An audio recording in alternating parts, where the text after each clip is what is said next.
I will tell you about the 8 worst years of my life, and the one woman who made them bearable to remember. My name is Edmund Hale, second son of the late Duke of Thorngate, and I watched my brother Hugh, the best man I have ever known, stand in the county magistrate's hall and hear himself declared a thief. I watched the color leave his face as the verdict was read. I watched the men who had dined at his table for 20 years look away, the way men look away when they need to be somewhere else and the door is very far. I watched the magistrate set down his papers with the unhurried air of a man who has performed an unpleasant duty and intends to reward himself with his supper. I watched the usher open the rear doors. I watched Hugh stand perfectly still through all of it, his hands at his sides and his face controlled with an effort that I could see, and no one else seemed to care to look for. And I watched one small figure at the very back of the hall press her hand to her mouth and close her eyes, the only person in that room, besides me, who looked as though the verdict had struck her like a blow rather than a relief. Her name was Miss Myra Ashton. She was the niece of the Reverend Ashton of St. Clement's, a quiet young woman of modest means and fewer social connections, the sort the county noticed only when they had need of her. To arrange the flowers at the harvest supper, to sit with the sick vicar of Harkin when his own family could not come, to copy out letters in a fine hand when the parish secretary was taken ill.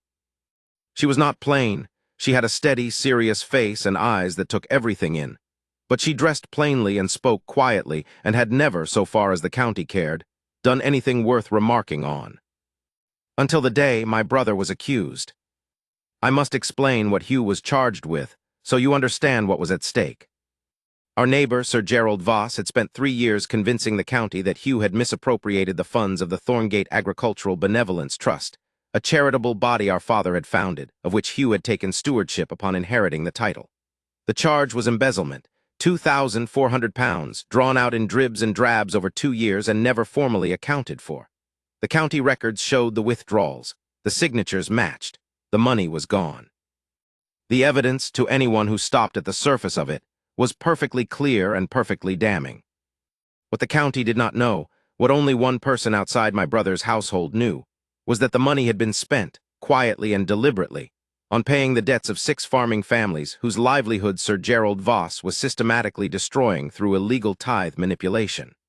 Hugh had paid those debts out of the trust, rather than from his own pocket precisely, because Sir Gerald would have traced a personal payment and retaliated against every family Hugh had helped. Hugh had not recorded the payments publicly, because doing so would have exposed the very people he was trying to protect to Sir Gerald's considerable fury.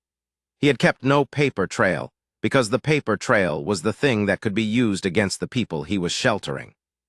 It was a secret act of extraordinary decency, carried out at enormous personal risk, funded from a charitable trust he administered and would answer for, and it had left him with no defense in a county court and no means of making one without destroying the families a second time. And it had been witnessed.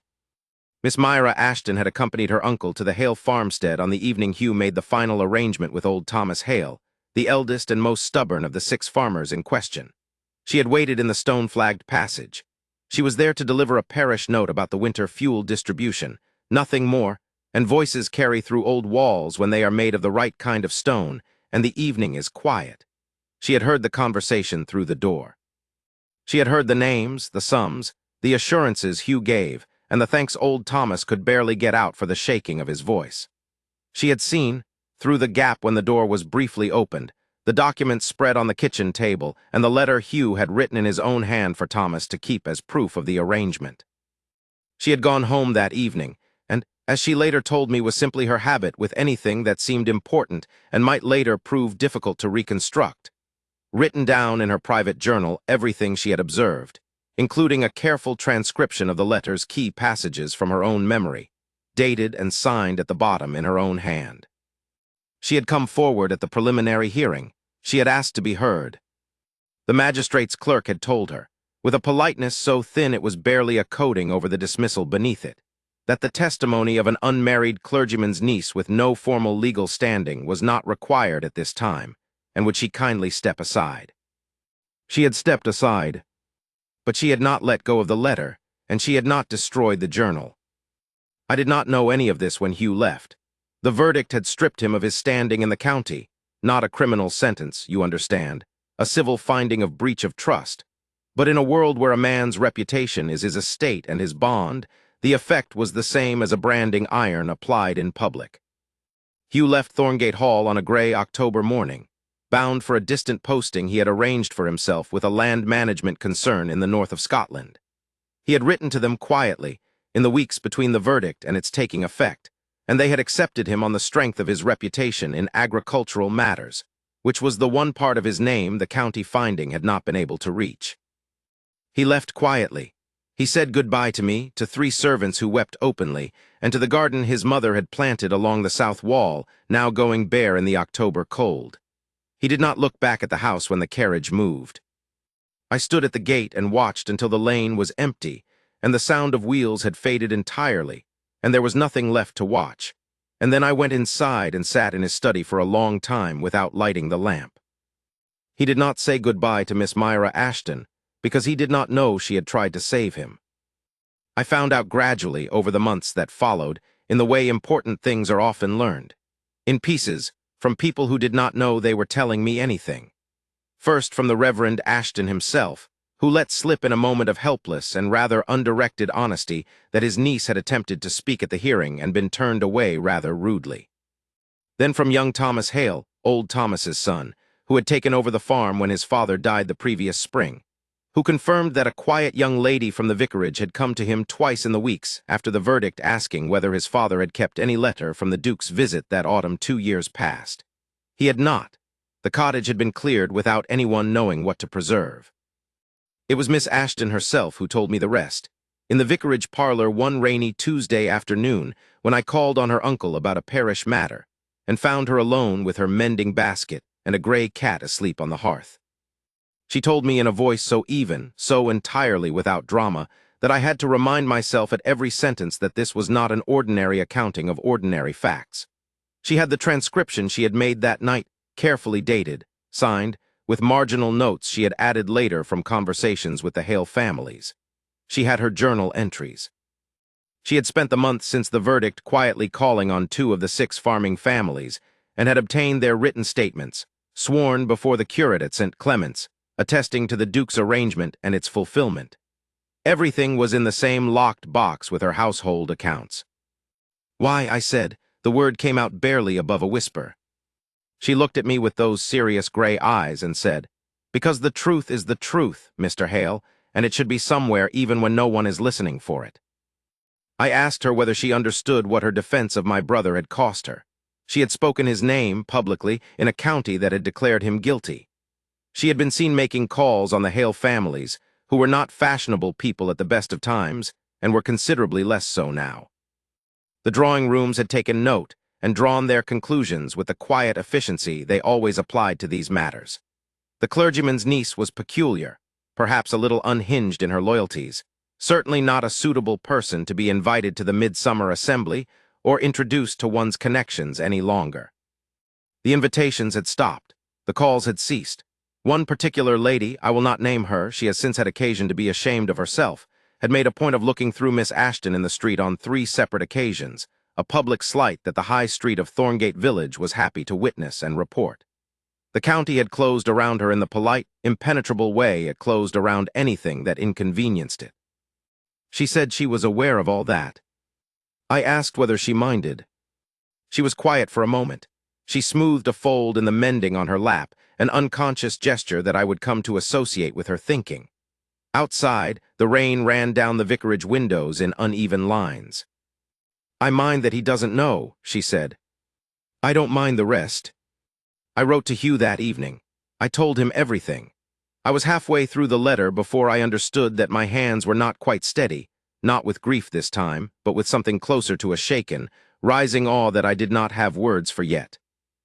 I finished the letter and sealed it, and sat for a long time at my desk with the fire burning down around me, thinking about the county that had turned its chairs from my brother's name, and the one quiet woman sitting in the vicarage parlor who had locked his truth in a box, and tended it like a lamp through the long dark.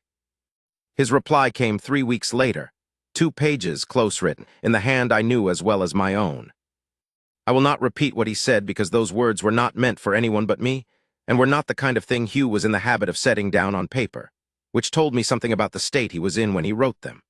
What I will tell you is that, when I finished reading, I sat for a long time in the window looking out at the Thorngate Hills going dark in the autumn dusk, and I felt something loosen in my chest that had been knotted tight since the morning I watched the carriage leave. He had not known, and now he did. The years pass the way they pass when there is nothing to be done but endure them. Hugh worked in the north with the same quiet, grinding competence he brought to everything. His letters came regularly, full of practical detail: land drainage, livestock, the repair of a mill, the management of difficult men in difficult weather. He did not speak of Thorngate in those letters. He did not speak of the county, or of the future, or of anything he was not permitted to do yet. Only the work in front of him, which I understood was the way he kept himself from something worse than sadness. I kept up the correspondence on both ends. Hugh in the north, Miss Ashton in the vicarage parlor. She wrote to me every 3 or 4 weeks, never more often, because she was not a person who imposed, and never less, because she was not a person who let things lapse. She asked after Hugh with a restraint so careful and so deliberate that it made me ache to read. Every question was practical.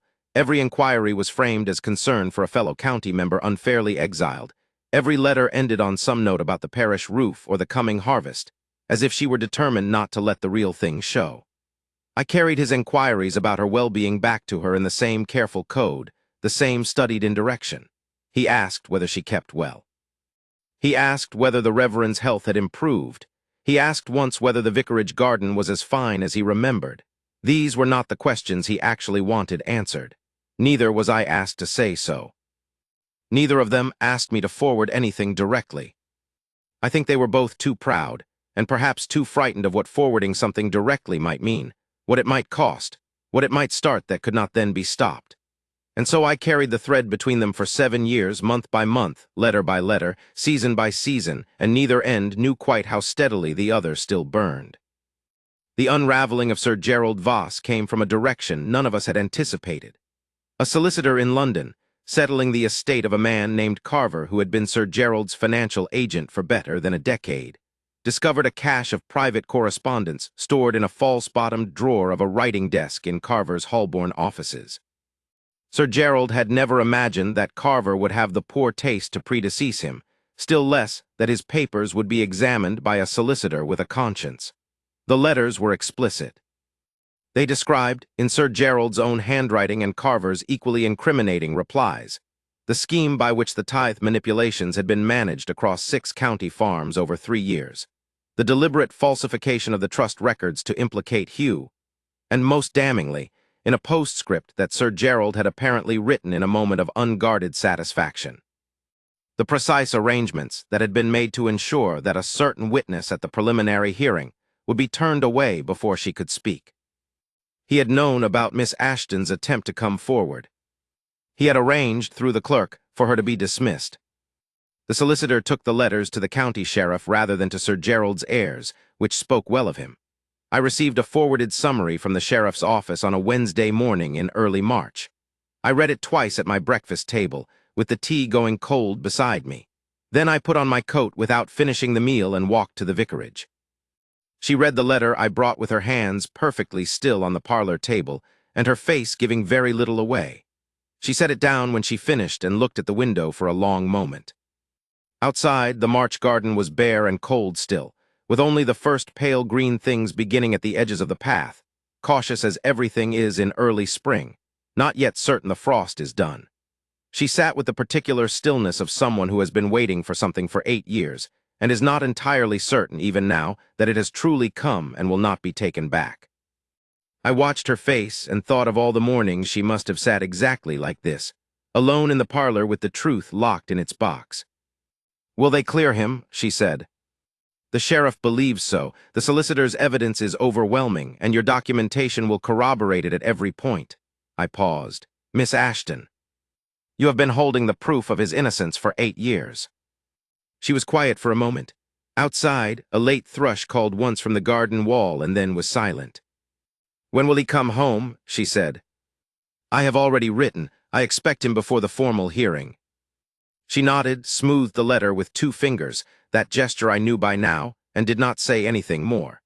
The quietness of it, the careful containment, very nearly undid me. I let myself out into the cold March morning and walked home with the feeling that the world was on the edge of something it had been waiting a long time to become. Hugh arrived on the 14th of April. I was at the coaching inn to meet him, and I will not pretend I was composed when he stepped down from the coach. He was thinner than when he had left. The northern years had stripped everything spare from him, left him leaner and harder and more deliberate. But he carried himself with the same straight-backed, unhurried quiet that had always been his, and when he saw me his face did something it almost never did. He put his hand on my shoulder, and we stood there for a moment in the inn yard with the horses blowing and the ostlers moving around us, and neither of us said a single word. "She still has the letters," he said when he could. "Every piece, dated, signed, and organized." He closed his eyes briefly. Then, "I want to see her before the proceeding." He called at the vicarage on the 17th of April, and I accompanied him. He appeared at my door that morning and said simply, "Come," and I came, because he was my brother and I would have followed him anywhere without being asked. I believe he also wanted a witness, and perhaps someone beside him who would understand what he could not say aloud. The Reverend Ashton received us with a warmth that was entirely genuine. The old man had aged considerably, and his hands shook now when he poured the tea, but his eyes were as sharp as they had ever been. He pressed Hugh's hand between both his own and could not seem to stop saying how glad he was, how right things had come out at last, how he had always and entirely believed. Then he invented some business with a letter to write and left us in the parlor. Miss Ashton had been standing near the window when we entered, not seated, as if she had been waiting and had not wanted to be caught sitting still. She wore a gray wool dress, very plain, and her hair was simply arranged. She was 29 now, and the 8 years had settled into her face as a kind of composed precision that made her look not older so much as more exactly, completely herself, as though the years had refined rather than worn her. She curtsied when Hugh entered. He stopped in the middle of the room. There are moments I have carried with me the way you carry a smooth stone in your pocket. You reach for it without thinking, and it is always warm from being held. This was one of them. The afternoon light through the vicarage window, the gray cat on the hearth. The way time seemed to pause for a second, as if the room itself was drawing breath. He said, "Miss Ashton," very controlled. She said, "Your Grace." She had not used the title in 8 years. It sat strangely in the room, as if it were being returned to its proper owner, and he was only just now remembering the weight of it. "I was told Edmund told me what you did, what you kept." "It was only the truth," she said. "Someone had to hold on to it." "For 8 years." "Yes." He looked at her for a long moment. I had seen Hugh control himself in difficult circumstances many times. He was not a man who gave himself away easily, but I had never seen the control cost him quite this much. There was something in his face that he was working very hard to keep still, and it was a near thing. "What did it cost you?" he said. She lifted her chin just slightly. "Nothing I could not spare." "The county has been very dull company for 8 years," she said. "I managed." He made a sound that might have been a laugh if it had found room to breathe. He crossed the room toward her, and I saw her go perfectly still, not with alarm, but with the stillness of someone trying very carefully not to show how much they want something they have been waiting a long time to be close to. He stopped a few feet away, not quite far enough for formality, not quite near enough for anything else. "I owe you more than I know how to account for," he said. "You don't owe me anything." "I do. 8 years of it." "If you're determined to settle debts," she said quietly, "then I should remind you that you once paid the debts of 6 families in this county without a single person knowing and without asking for a word of thanks. I kept a secret for 8 years. We are not so unequal as you seem to think." He was silent for a long moment, looking at her as if he were committing her face to a new kind of memory. "No," he said softly. "No, I suppose we are not." The formal hearing on the 22nd of April took far less time than the original verdict had. The solicitor presented the London correspondence. Miss Ashton's documentation was admitted, her journal, her transcription, the family statements sworn before the curate, and the clerk who read them aloud into the record could not quite maintain a neutral expression all the way through. Sir Gerald Voss had proposed to contest the proceeding, and then, upon learning the full weight of what the solicitor had found, changed his mind. He was not present. The magistrate, a different man from the one who had condemned Hugh, for which I was grateful, delivered the finding in a hall full of the same county that had witnessed that original condemnation 8 years before. He read it in a clear, measured voice. Full exoneration, no finding of misconduct, the original verdict set aside in its entirety. The hall was very quiet for a moment after. Then from somewhere near the back, someone began to applaud. Then someone else. Within a few seconds the sound had become general, rising through the old hall, and Hugh was standing at the front of it with his jaw set and his eyes fixed somewhere above the gallery, and I was beside him, and I was not remotely composed. Miss Ashton was in the third row. Her uncle was weeping openly beside her. The Reverend Ashton had never in his life managed to feel things quietly, and her own face was more unguarded than I had ever seen it. Not triumphant, not merely relieved. Simply open the way a face goes when it has been holding itself carefully in check for a very long time and the reason for holding is finally, irrevocably past. Hugh saw her the moment I did. He excused himself from the magistrate, from the sheriff, from the county men pressing forward with their handshakes and their elaborate recollections of how they had always privately believed, and he crossed the hall to where she stood. The county noticed. Having recently been given a sharp lesson in the cost of poor observation, it watched rather carefully this time. He stopped in front of her and was quiet for a moment. All around them the hall was full of noise and movement, but they were standing in a peculiar stillness, as though the crowd had stepped back from something it could not quite see, but had the instinct not to interrupt. "Thank you," he said quietly, "just that and just for her." She looked up at him. "It was the truth." "It was more than that. You know it was more than that." She did not answer. But she did not look away, and in Myra Ashton that was as close to an admission as she was likely to give in the middle of a crowded hall with the county watching. He proposed in the vicarage garden on the 23rd of August, in the rain, because he had walked over without looking at the sky, and the clouds had closed in while they were still on the path. He told me about it that evening. He had not planned a speech. Hugh never planned speeches. He found them dishonest. And so he had simply said, without preamble, walking beside her under a shared umbrella that was not quite large enough for two, "I should like to ask you something, and I want you to know that the answer, whatever it is, will not change my regard for you." She had said, "Go on then." He had said, "Will you marry me?" She had considered it, being entirely herself. She had taken a moment, and then she had said she had one condition. He would hear it. She said that you never again describe us as unequal, because we are not, and I would like that to be understood from the beginning. He had told her it was the easiest condition he had ever agreed to in his life. She had said yes. I wept, which was not gentlemanly. Hugh pretended not to notice, which was generous of him. The wedding was held in St. Clement's on the 12th of October, the anniversary to the week of Hugh's departure 8 years before, and I am entirely certain that was not a coincidence.